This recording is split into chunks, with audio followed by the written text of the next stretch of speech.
สุดยอดมากมีแห่งจริงๆ บรรยากาศของ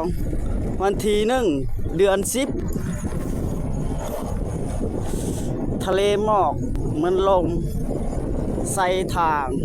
อยู่บ้านเฮาเบิ่งนี่น้ำเซก็บ่เห็นเนาะแสงแดดก็บ่เห็นนี่ทางมันพร้อมแล้วว่าคนที่มักไปเที่ยวไปชมอยู่ผู้บ้านตะยงเฮานี่เบิ่งมาทักทายแล้วมาลิ้นมาชมหมอกวิวอยู่บ้านตะยงนี่คือผู้บ้านตะยงนี่เส้นทางที่เข้าสู่สารวัตรของเมืองตะโอ้ยเส้นทางเมืองนองเนาะเพราะว่าเดี๋ยวนี้ทางมันดินเจือนเนาะมันถล่มเบิดนี่มันเป็นวันที่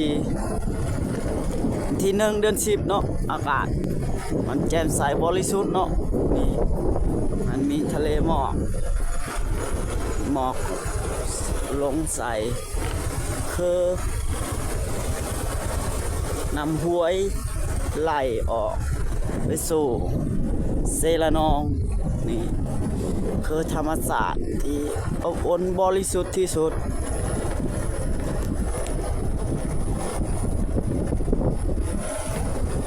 มีคนมาชมวิวเนาะ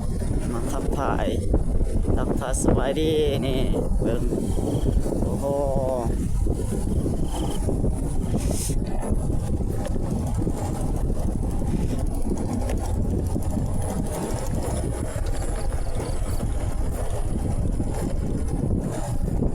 ธรรมศาสตร์ที่สวยงาม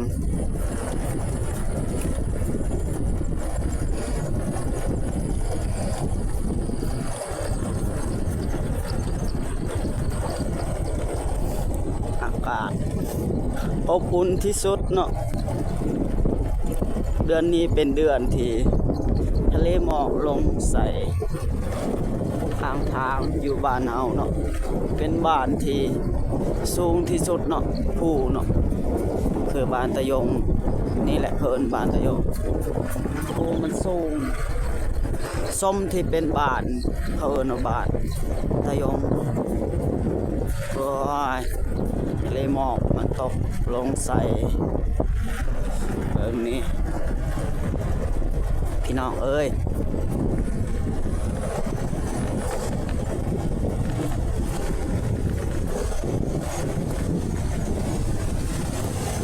มาทักทายเส้นทางที่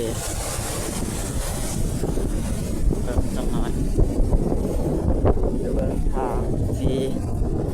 มันดินเจือนเนาะมันมี2 บอนนี้แหละอยู่บ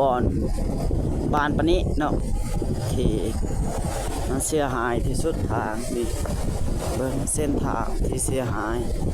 โอ้รถหัวแดงก็ไปบ่ได้เนาะเส้นทางมันโอ้ยนี่รถใหญ่บ่รถก็มันสิยากน้อยเนาะเอิ้นเนาะโอ้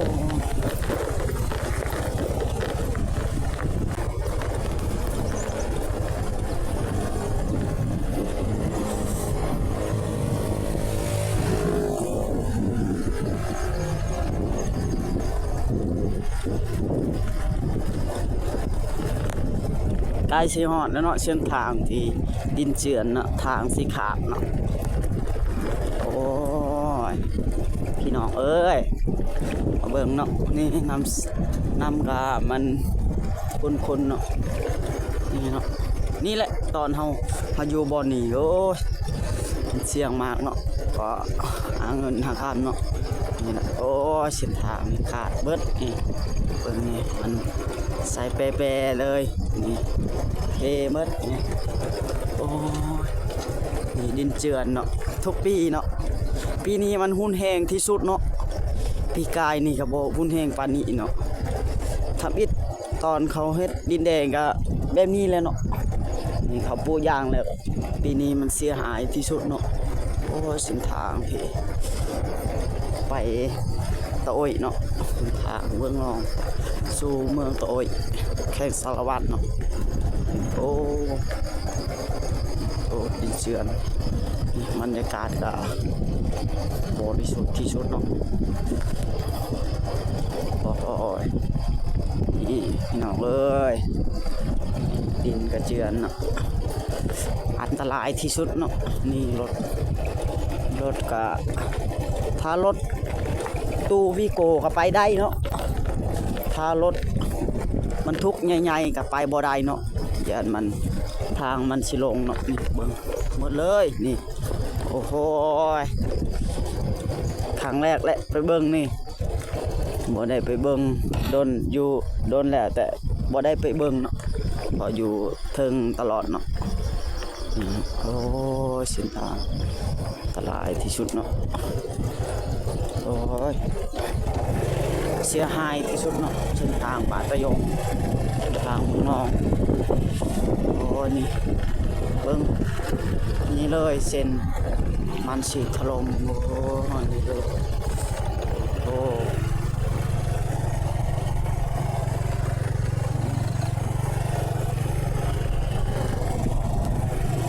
ปลา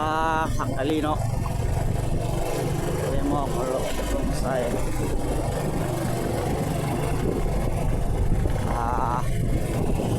มันนี่ก็ได้โอกาสที่มาคนมันต้นเนาะมาคนมันต้น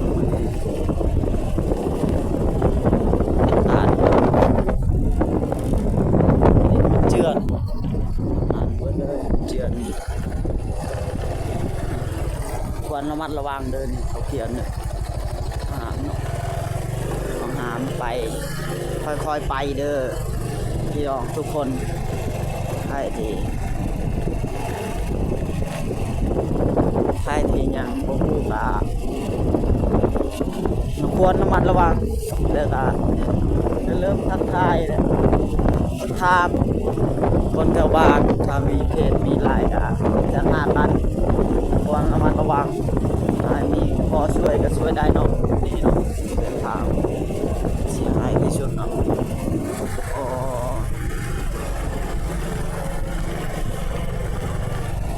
จบคำนี้แหละไปก่อนเลย